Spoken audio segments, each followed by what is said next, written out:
विश्व की पुण्यतम भूमि भारतवर्ष के समस्त बंधु एवं भगिनी को नमस्कार। आज दो महत्वपूर्ण विषय हैं जिन पर बातचीत होनी है। प्रथम है जनसंख्या विषयक और दूसरा है 5 अगस्त 2020 भगवान श्री राम के मंदिर का शिलान्यास। सर्वप्रथम बात जनसंख्या आंदोलन की, इसके 3 बिंदु हैं। प्रथम, जनसंख्या समाधान फाउंडेशन जो कि पिछले 7 वर्षों से लगातार जनसंख्या नियंत्रण कानून की मांग को लेकर आंदोलन चला रहा है। प्रत्येक वर्ष 11 जुलाई को विश्व जनसंख्या दिवस के अवसर पर देश भर के जिला मुख्यालयों पर जिलाधिकारियों के माध्यम से प्रधानमंत्री भारत सरकार के नाम ज्ञापन सौंपा जाता रहा है। पिछले वर्ष 324 जिला मुख्यालयों पर ज्ञापन दिया गया। इसी कड़ी में इस वर्ष कोरोना के कारण देश भर के अनेक जिला मुख्यालयों पर को कंटेनमेंट घोषित किया गया था, कंटेनमेंट जोन घोषित किया गया था। अनेक जिले ऐसे थे जहां अघोषित रूप से आवागमन बंद था। फिर भी 162 जिलों में देश भर के ज्ञापन कार्यक्रम हुआ।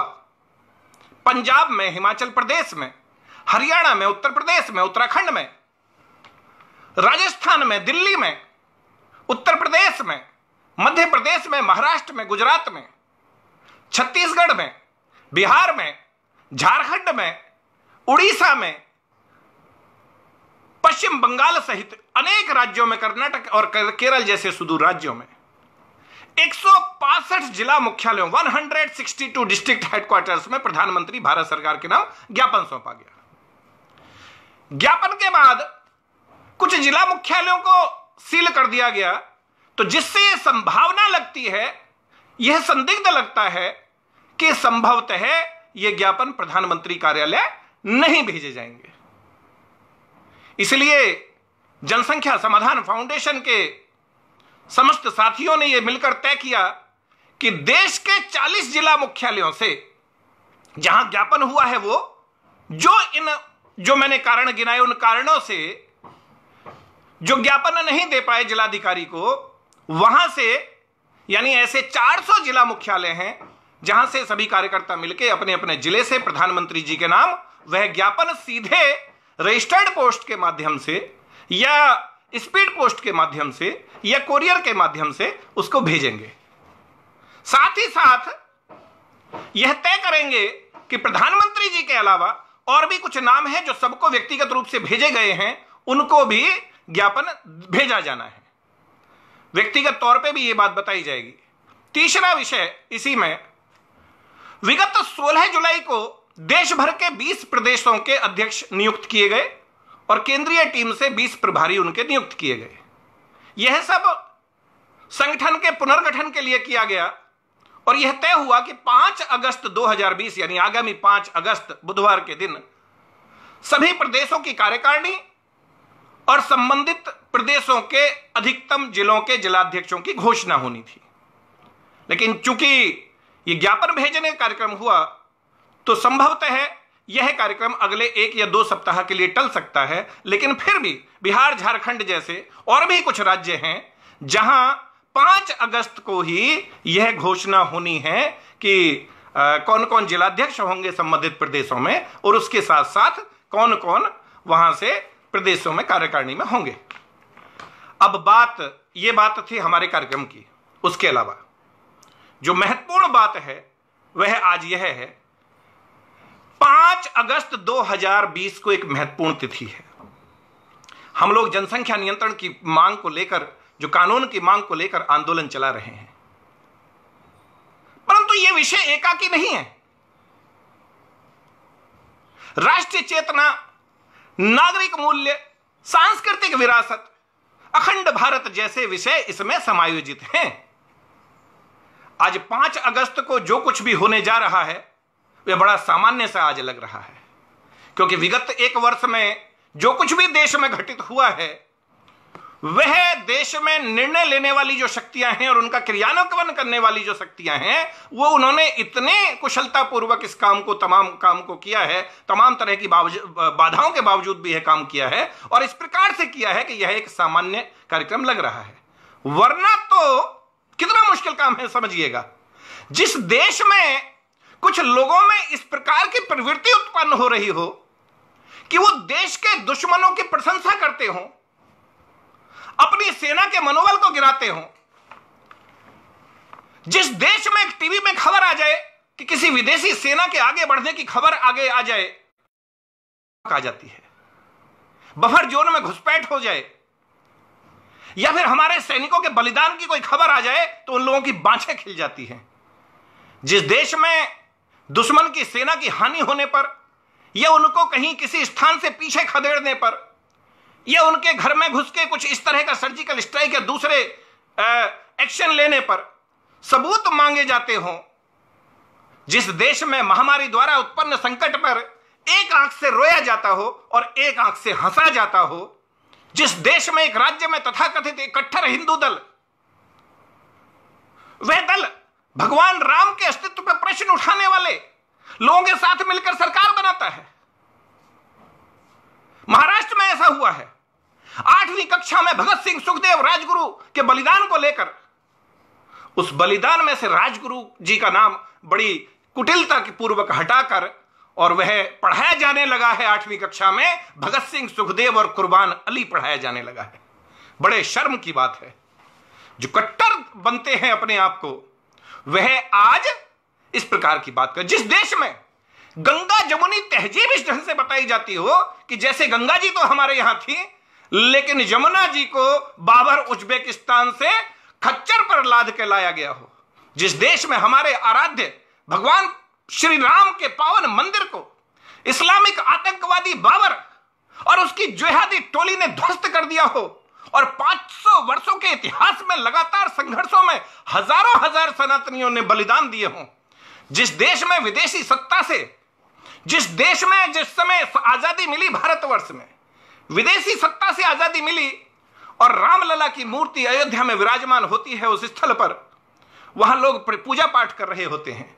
पूजा पाठ करते लोगों को कहा जाता है, देश का, जिस देश का प्रधानमंत्री ये कहता है मुख्यमंत्री उस प्रदेश के और गृह मंत्री से कि आप उसको उठाकर फेंक दीजिए लोगों को वहां से और मूर्तियों को वहां से फेंकिएगा, वो आदेश देते हो। वो अलग बात है कि डीएम ने किसी कारणवश वो काम ना किया हो।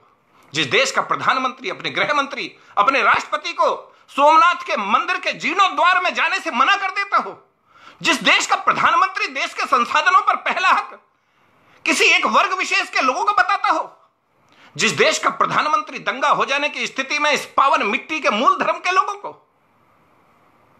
वो इसे अपने पुण्य भूमि मानने वाले लोगों को दोषी ठहराने के लिए एक दंगा निरोधक बिल लेकर आता है, एक सांप्रदायिकता विरोधी बिल लेकर आता है।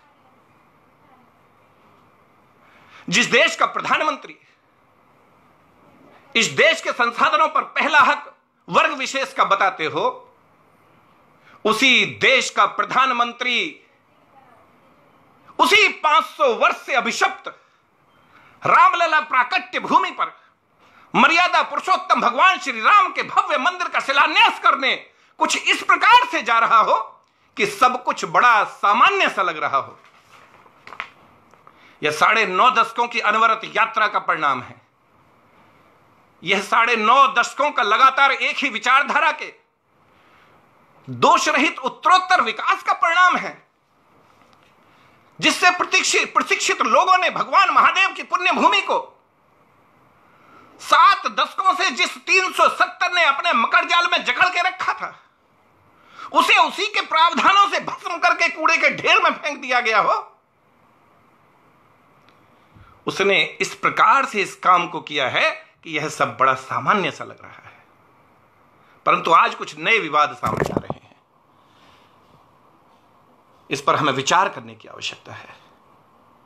कौन मिट्टी ला रहा है, कौन उसे लेकर जाएगा, कौन नहीं जाएगा, उसे रोका जाएगा कि नहीं रोका जाएगा पता नहीं। हो सकता है उसे रोक लिया जाए।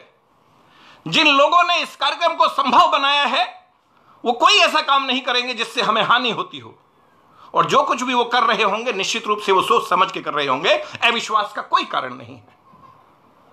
आज भ्रम फैलाने की कोशिश हो रही है।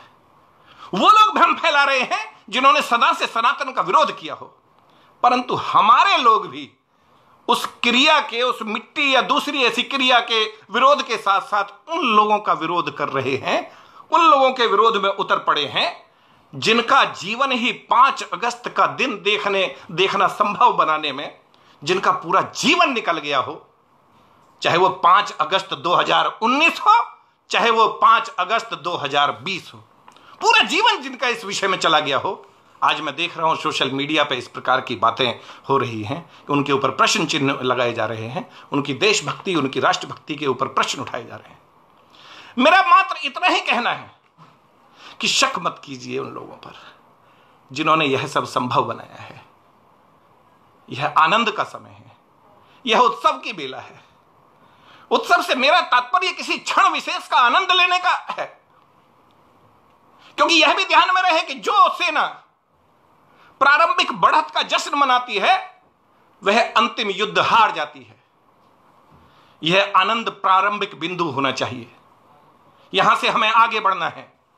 बात मात्र काशी मथुरा की नहीं है, बात भारत माता के विभाजन की त्रासदी की है, बात अखंड भारत की है, बात विश्वगुरु भारत के विश्वगुरु बनने की है, बात सभी को साथ लेकर चलने की है, सभी वर्गों को साथ लेकर चलने की है, बात गुलामी की तमाम निशानियां मिटा देने की भी है, बात 1200 वर्षों में से हमारे सोए हुए सम्मान को वापस लाने की है, बात हमारे गौरव को लौटाने की है, बात समस्त भारत के भारतवासियों को एकजुट करके भारत को विश्वगुरु बनाने की है। आज यह समय हम सभी भारतवंशियों के जागरण का समय है। लेकिन कुछ लोग नारे लगा रहे हैं। इस देश में जो लोग नारे लगाते हैं, भारत तेरी बर्बादी तक जंग रहेगी इंशाअल्लाह इंशाअल्लाह, बड़ी विचित्र बातें कर रहे हैं कुछ लोग। यह देश नहीं है किसी के बाप का, तो यह बताने का उन्हें अनुकूल समय है ये कि यह देश भगवान श्री राम का है। जो लोग ये कहते हैं कि यह देश किसी के बाप का नहीं, उन्हें बताने की आवश्यकता है यह देश भगवान श्री राम का है, यह देश भगवान कृष्ण का है, यह देश महावीर का है, यह देश गौतम बुद्ध का है, यह देश संत रविदास का है, यह देश महर्षि वाल्मीकि का है, यह देश वीर शिवाजी का है, यह देश महाराणा प्रताप का है, यह देश महाराजा सूरजमल का है, यह देश भगवान परशुराम का है, यह देश गुरु गोविंद सिंह जी का है, यह देश बिरसा मुंडा का है, यह देश बाबा साहब अंबेडकर का है, यह देश रविंद्रनाथ टैगोर का है, यह देश भगत सिंह चंद्रशेखर आजाद का है, यह देश रानी झांसी का है। इसलिए यह निश्चित रूप से हमें यह बताना है लोगों को कि यह देश सचमुच हमारे बाप दादाओं का ही है, यह देश हमारे पूर्वजों का है, यह देश हमारा आपका है। हम जिएंगे तो इसके लिए, हम मरेंगे तो इसके लिए। अभी 2 दिन पूर्व एक संत तुल्य अग्रज है मेरे, उन्होंने एक अन्य संत का एक वीडियो भेजा था। उसमें वह संत कह रहे थे कि बड़े सौभाग्यशाली हैं हम। 500 वर्षों का इतिहास का कालखंड, हमारे दादा परदादा परदादा के परदादा परदादा के परदादा और उनके भी परदादा का सौभाग्य नहीं था जो आज हमारा सौभाग्य है कि 5 तारीख को यदि हम जीवित रहे 5 तारीख तक, तो 5 तारीख को हम वह देखेंगे जिसे देखना हमारे पूर्वजों के भाग्य में नहीं था। मंदिर की एक ईंट लगाने के लिए हम लोग तरस रहे थे, तलवारें चली, गोलियां चल रही थी। जहां रामलला का जन्म हुआ वहां उस पुण्य भूमि को प्राप्त करने के लिए हजारों हजार लोगों ने बलिदान दिए हैं। इतनी लंबी गुलामी की निशानी को मिटाकर पुण्य अयोध्या की धराधाम पर रामलला के अवतरण के अवसर पर भव्य मंदिर का निर्माण होगा। तो फिर जब भगवान श्री राम लंका विजय के पश्चात आए थे, जैसा दीपावली पर उस समय अयोध्या में दिवाली मनी थी, दीपावली मनी थी, हम भी वैसी ही दीपावली मनाएंगे। मेरा आग्रह है हम सभी जनसंख्या समाधान फाउंडेशन के सभी कार्यकर्ता, सभी बंधु एवं भगिनी, हम सभी सनातनी, हम सभी वह लोग जो भगवान श्री राम को भारतवर्ष की आत्मा मानते हो, हम वह सभी लोग जो 5 अगस्त का दिन बुधवार को शाम को हम सभी अपने घरों में 5, 7, 11, 21, 31, 51, 101 जितने संभव हो सके अपनी छतों पर, अपनी बालकनी पर, अपने पूरे घर को दीपक जलाकर प्रकाशमान करेंगे। कम से कम 5 दीपक तो, मिट्टी के दीपक तो हम अवश्य जलाएंगे। जिस प्रकार से भी दीपावली मनाई जा सकती हो हम वैसी दीपावली मनाएंगे। हो सके तो चाइनीज झालरों का उपयोग न करें तो अधिक बेहतर रहेगा, अधिक उपयुक्त रहेगा। निश्चित रूप से घर पूरी तरह से प्रकाशमान होगा, पूरा भारत प्रकाशमान होगा। निश्चित रूप से अंधेरा छटेगा, दीपक जलेगा और एक दिन भारतवर्ष के प्रकाश से विश्व प्रकाशमान होगा। याद रहे, यह मंदिर हम लोग बनवा लेंगे, लेकिन हमारा यह मंदिर या हमारे वो मंदिर पूरे भारतवर्ष में हमेशा बचे रहें। भारतवर्ष में गृह युद्ध जैसी स्थिति ना आए। भारतवर्ष में संसाधनों के संकट से, सामाजिक संकटों से, सामाजिक असंतुलन से, संसाधनों के असंतुलन से किसी प्रकार से भविष्य में गृह युद्ध ना होने पाए। हमारे मंदिर सदा यूं ही चलते रहें, अनवरत इसी प्रकार से सनातन बना रहे। उसके लिए जनसंख्या समाधान फाउंडेशन और देश भर के सभी राष्ट्रवादी लोग इसके लिए एकजुट होकर काम करते रहेंगे। और मैं पुनः अपने जनसंख्या समाधान फाउंडेशन के सभी साथियों से, सभी भाई बंधु भगिनियों से मैं ये आह्वान करूंगा, देश के सभी नागरिकों से आह्वान करूंगा, मनाइए दीपावली। 5 तारीख की शाम को जलाइए दीप, अधिक से अधिक दीपक जलाएं, प्रकाशमान करें, पूरे विश्व को प्रकाशमान करें हम। निश्चित रूप से अंधेरा छटेगा, प्रकाश होगा, उजियारा होगा और हम अपने विषय में सफल होंगे। और जनसंख्या समाधान फाउंडेशन के अभी अपने सभी साथियों से मैं पुनः एक बार आग्रह करता हूं कि 5 अगस्त तक यानी 4 और 5 तारीख तक हम सभी अपने अपने पत्रों को प्रेषित कर दें और उसके साथ साथ जहां जहां घोषणा हो सके वो घोषणा करें और हमारा प्रत्येक साथी, प्रत्येक बंधु दीपक जलाए। आप सभी को मेरा बहुत बहुत नमस्कार। जय हिंद, जय भारत, पुनः नमस्कार।